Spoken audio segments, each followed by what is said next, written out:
It's Jem here. I just wanted to give you a quick trigger warning on this episode, as we will be talking about death and grief and issues around that topic. So if that's not right for you today, then please look after yourselves and skip this episode or come back to it another time. Take care of yourself.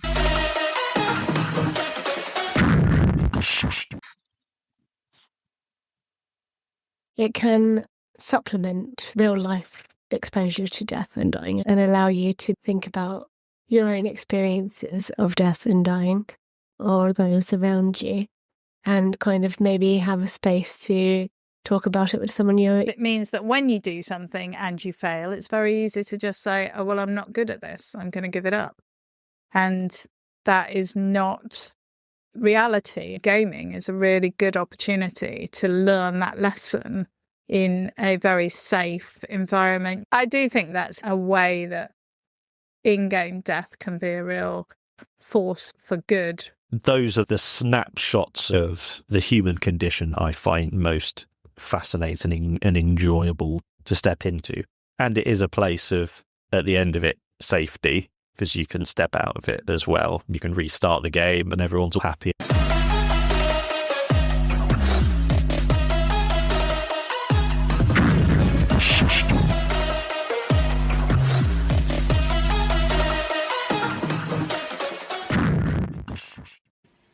Hello and welcome back to another episode of Gaming the System, the podcast where three intersectional feminists examine gaming and games through a feminist lens.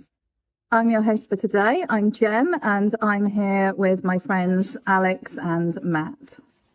So before we get started, if you want to support us, you can subscribe to our Patreon at patreon.com/gaming the system for some exclusive content, or you can send us a one-off donation via PayPal to our email address, wearegamingthesystem@gmail.com. Today, we're going to delve a little deeper into how games and death in games can make us think and feel about death and loss and grief in our day-to-day lives. Do you think that the way that death is portrayed in computer games, especially some of the games popular with younger people like Fortnite and Overwatch and these arena games and Last Person Standing, do you think that they are cheapening death and minimizing it? Or do you think it's such a distinct scenario from real world death that it doesn't even come into their heads? For me, I'd definitely say it's the latter. But based on how I feel about those sorts of mechanics in games, the two are very distinct. So it doesn't necessarily compute in my brain that, although, I mean, occasionally I'll be like, oh, I've killed so many people. But it's only often just a fleeting, funny thought. And then you'll right back to it. I don't think it would impact in the way that you have asked us about. I don't know if Matt feels any differently. Yeah, it's better than Call of Duty because... I was just thinking about that. Running around since I was 2007, 13. Since I was 13, the Call of Duty Modern Warfare came out. Had you killing random Middle Eastern people for years, and Russians, and then not only that, you get to play as the Russians and the terrorists, and then World at War, where you play as Nazis and the Japanese, and that is treated the same irreverence as death in Fortnite. Shooters and battle royale things. It's a problem when it's actual people in actual situations. I don't know whether the conversation around playing those types of games So like Modern Warfare is the Middle East and Russia, and those are bang in the middle or directly after those wars, like Iraq and Afghanistan, and that was still ongoing, right, like red hot right at the moment, and they were making a game about it then. That feels like something that hasn't been talked about enough as to what that means about the world in which those games were created and are played. I think you could possibly get into a bit of a conspiracy theory about how much these games that come out of the West are deliberately brainwashing people into thinking that this is an okay and acceptable way to behave. I mean, I was listening to The Rest is Politics, and they were talking about the American government going after what they call drug running boats. Anthony Scaramucci was arguing that is it actually just about inoculating the American population against random killing? They're just going in and bombing these boats. Today, the news was 14 people have been killed. Last week, it was 20 people. There isn't any published evidence to say that these people are actually shipping drugs to the US or that these particular boats are full of criminals. And even if it was, then there's no due process happening here. There's a sort of almost fantastical story-like element to it because it's happening over there. It's not individuals fighting in hand-to-hand combat. There's no actual war being declared. It's almost like gamifying death in the real world as a way to inoculate people. And I think there is definitely something to explore in how, as you said, Matt, these very hyperreal games are affecting people's attitudes to violence, if not death itself. I think that's a very kind of heavy take on it, but I think it is a question that we need to ask when we're talking about how death works within games.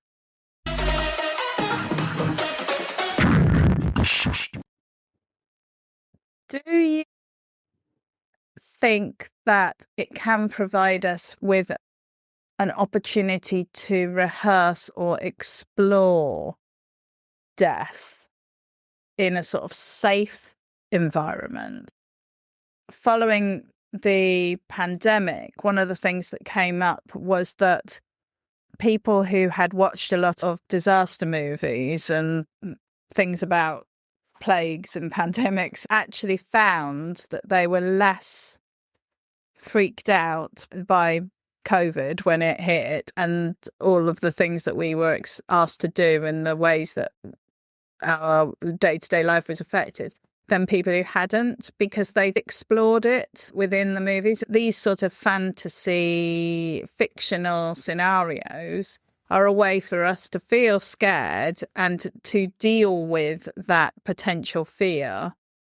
Should a similar scenario occur, we're more able to deal with it. It sort of inoculates us against that fear. So do you think that death in games, whether it's of your character, of other characters within the game's NPCs or whatever, do you think that's a way that we can sort of explore those issues in a safe environment? I think it can help to, in some way, definitely. I think any kind of exposure to death and grieving in life is probably going to help with how we explore that in ourselves and how we come to grips with the fact that we are all going to die, and I do think it's very hard to write death well. It's quite rare to find a game that explores the topic of grief well. I can definitely name God of War as one of those because of the way it reflects not only the journey of Kratos but also of Atreus and everything around death, dying, and killing as well, and what it means to be responsible for death. So that's a brilliant one to go to. Recently, I think one that comes to mind also is split fiction, which, again, dialogue's probably not the best and it was a bit predictable, but I did get very emotional at parts. And I think it did have an impact in that, it was also two female protagonists slowly getting to learn more about each other's fears, worries, and anxieties rooted in trauma around grief and death. It can supplement real life exposure to death and dying and allow you to think about your own experiences of death and dying or those around you, and kind of maybe have a space to talk about it with someone you might be playing with or someone watching you play. That's why it's always nice to have someone watching any game that you play. Or having a podcast like this where we can talk about it and the things that we liked in games and the things that made us feel things. I think it's really important to have that kind of community around you as well, and that support network, because without a support network, you're going to have a harder time exploring those thoughts and feelings on your own. Yeah, the best art is one that explores the human condition in a way that you didn't anticipate. So you're thinking, it's not healthy to think about death all the time. But when you're playing something and it goes, oh, yeah, this death in this situation is actually really compelling and gets you involved in that moment. It's like the speech in Hamlet when he's holding a skull and it's the skull of someone he used to know, and going, everything this person was, his entire life, happened within this skull, and now it's just a bit of bone in the palm of my hand. And then that gets you thinking, oh, wow, death is really fascinating and is right, all this philosophical stuff. And it gets you thinking philosophically, but about something with a very powerful emotional core to it. Because if it's just generic death or poorly written death, you can just step out of the way it might make you feel at that moment. But when it's something like, Fenrir at the start of God of War Ragnarok, it rips your heart out in the first 5 minutes. And the way that's written and how Atreus behaves and then what happens afterwards, just you feel that wrench, you feel the wrench of it. And that makes you immediately go, oh, animals are wonderful. I love animals. I know how that feels to lose a pet, and how the pet in this situation is so much more the fact that it's Atreus and the fact that it's his wolf and that his dad's Kratos and that he's been off doing all these things, that it matters in a broader way. So a pet dying is always bad. And then it dying in this situation, this person's pet, this thing that he's got going on. Those are the snapshots of the human condition I find most fascinating and enjoyable to step into. And it is a place of, at the end of it, safety, because you can step out of it as well. You can restart the game and then start it off and everyone's all happy and then not play any more of the game. Yeah. Alex, you mentioned about your horse dying and how that made you not want to play the game anymore for a bit. I think that is something that has happened to me, that a character has died or my character has suffered some kind of fundamental loss or just died too many times. It is emotionally challenging when those things happen, and it's a sign of a game that's sucking you in, really, I suppose, when you feel like that. And I think, as you were saying, Matt, having something like that happen at the start of a game can actually set the tone. Did either of you watch Game of Thrones? Yeah. One of the things that Game of Thrones did really well was that you never felt anyone was safe. Any of the characters could be killed off at any moment because enough had been killed off very early on in horrific ways to make you feel like anyone can die. That added a whole level of tension to the series. It's quite a brave route to go down because you have to take out characters that people like or have connected with, and that's always a bit risky. Having something like that happen early in the game sets the tone of the game.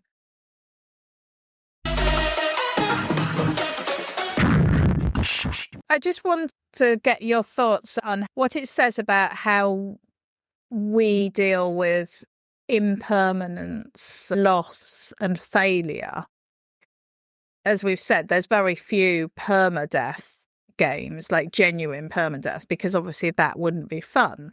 When your character dies and you restart, does that say anything about our attitudes to resilience, picking yourself up and trying again, and the value of practice, all of those sorts of positive messaging that we try and impart to people when they're young? I think for me that kind of comes up most with big boss fights or other parts of games that I really struggle with. And then when I can finally do it, I can think back and be like, oh, I must have died 12 times or something, and think, well, I feel so much proud of myself for having come back from that. You know, there is an element where you feel a greater sense of achievement for having overcome the amount of times your character has died, or the particular challenge of having to repeatedly attempt something over and over until you get it just right. That's a good lesson to take with you in terms of resilience. You only need to do it correctly one time, and then you're already progressing forward. It could take a number of tries to get to that point. It also says something about how challenging we all find failure and loss, because it is a huge challenge for everybody. But things won't be the same after any period of difficulty, but they will continue on. They might just be a bit different, and you will have gained something from that time, whether you see it as a positive or a negative. I think there are things that you can apply to cross all facets of life. And we're going to get quite philosophical now. But I think you can definitely hone your resilience through being a gamer. It's an excellent phrase. Thank you. One thing that I think gamers don't give themselves enough credit for is skill and learning abilities that gaming both builds and gives you. If you break down what gaming is, it's hand-eye coordination, it's problem solving, it's persistence, it's emotional engagement as well, and thought puzzles. It's this massive array of useful qualities that can be built and maintained through doing it. And the death cycle just is a way of practicing, right, I'm going to try something. Does that work? No, it didn't work. Right, start again. And I think that's an incredibly important life skill, is to go, you're not going to be able to get anything right the first time. And even if you do get it right the first time, it's not going to be as sustainable or consistent. If you beat a boss barely with 1% life left on the first go, then you go, oh, okay, I did that. Not entirely sure how I did it. I'll move on to the next one. If you die 30 times to a boss and then go away, do something else, then come and die another 30 times, go away, come back, and then beat them after 5, you go, I know exactly how I beat that boss. If I had to fight them again, it would be much easier for me to do it next time. And then that's the element of how to approach things, because especially in school, we're taught that, right, next question, next question, next question. and you've got to get them all right, and there's no time for people who go, I don't understand that bit yet. No, we're on to the next page now. And the understanding that the path to any goal is not a straight line. It's never a straight, but every step you take is progress towards that point. You can have a goal, say, killing this boss, but you try it for a bit, you learn a bit, but you can't beat it. You go away, you level up, you come back, try again. You go away, you watch some streamers play, you go, oh, they all have a set of animations or move sets that are always the same. You go back, you do that. The holistic process around improving and achieving a goal. And I think death just helps as a very clean transition point between one go and the next go. You know, I'm dying and now I'm going to restart. Just let yourself be killed and then start again. So Yeah. Gaming is just awesome in so many different ways that it isn't given credit for. No, absolutely. I totally agree with you. One of the things that started to be said a few years ago was this idea that failure is a better learning experience than success. Every time you fail, you're learning something about what you are trying to do, and you become better at whatever it is as a result of that. Unfortunately, we live in a world that's very anti the idea of failure, and also that kind of misrepresents the idea of success as being this straight line.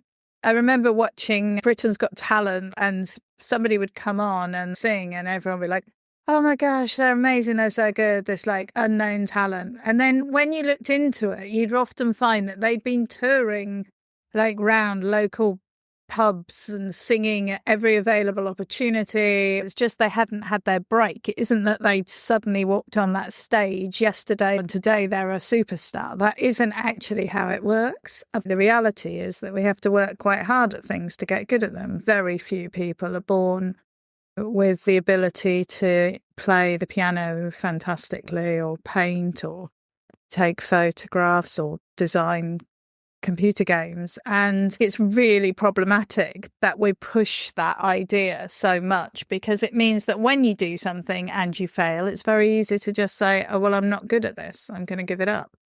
And that is not reality. Gaming is a really good opportunity to learn that lesson in a very safe environment, usually in a way that is cushioned and made to feel more fun than it actually is, even when you get super frustrated with a game.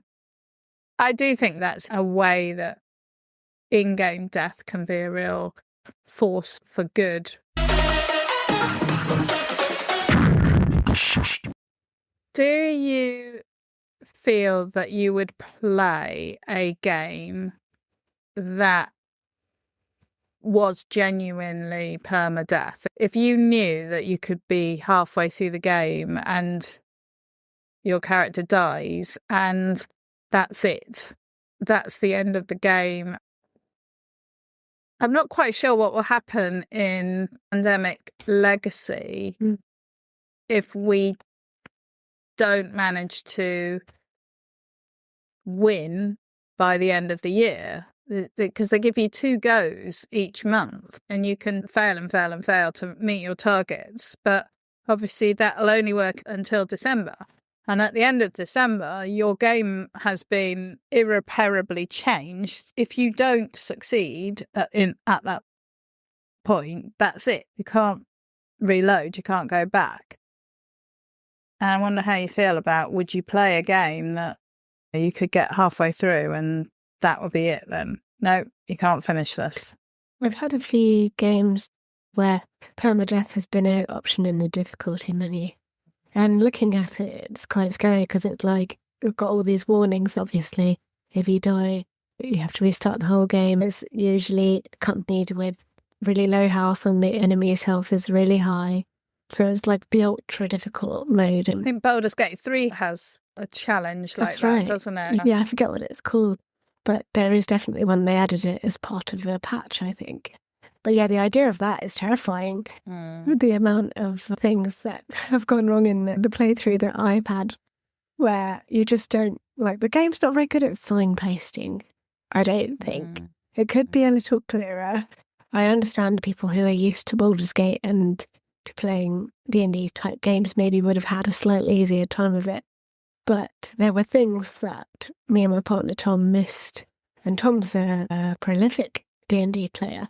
And we found parts of the game quite challenging and then read up about it and thought, well, I wish we'd found out about that weeks ago. And then we wouldn't have had so much of a hard time trying to do this. Yeah. So I can imagine if that's what it looked like on regular, it must be impossible on that. And I don't think it would be a very enjoyable experience for me. No. I think it would be far too stressful. I know Finn, who we've talked about Baldur's Gate 3 with, has done it. All down to the dice roll, isn't it? You're in the hands of the... Yeah. If you choose to roll the dice, two in a chest, for example, and you use all your lockpicks or whatever, you're kind of done for. I think I'd like being able to run into something and then die and then immediately go and run into it a different way. I like that style of gaming without having to be really careful every step of the way, which is the exact opposite of what I need in my life, is overthinking things and going too slowly. Yeah. I need to jump into things more and go, well, it'll probably be fine. One thing with permadeath things is, like with Alien Isolation, for example, when the permadeath always comes alongside the absolute most difficult game settings. Yeah. So it's only suited for players who are absolutely expert at that particular game. So it's completely unreasonable to go into any game and think, I can do the permadeath option the first time. Because then it's no different to death normally. It's just the next death. And the checkpoint happens to be further back all the way to the beginning. It doesn't really interest me that if it's because you love the really slow burn and really being really careful, that's fine. If it's coming from like a critical place of going, oh, this is the hardest bit, and if you're not doing it on the hardest bit, then you're not a real gamer. You're just a normie noob, and you need to do this to make you a proper gamer, which is that's bollocks. I'm very conscious that we're already overrunning such an interesting topic, but I just want to ask you both if you can distill down what we've talked about today into one sentence that you feel that we can learn from in-game deaths.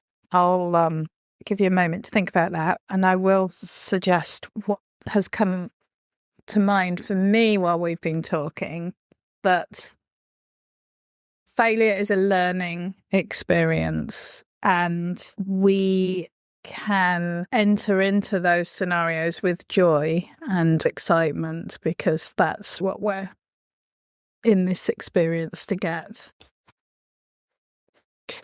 I think for me, one I've just come up with is that fall damage is the great leveller. Essentially, we all make mistakes. We've all died from fall damage. No one is immune to death from fall damage. Even the very silliest mistakes happen to everybody. You shouldn't feel bad when they do happen. I love that. Thank you, Alex. I'm going to get that on my fridge. Nice. I think try not to die is good life advice. Nice. Good one. Great advice. I think that's the best I can come up with. Definitely a t-shirt slogan, that one.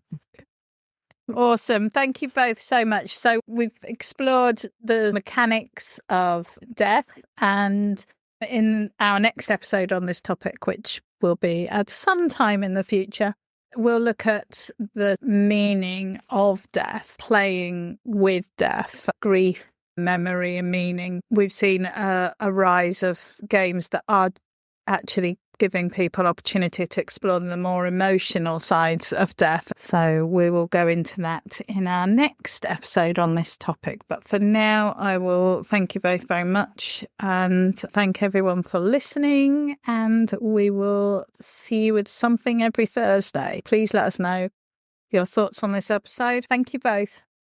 Bye. Thank you. Bye. Bye.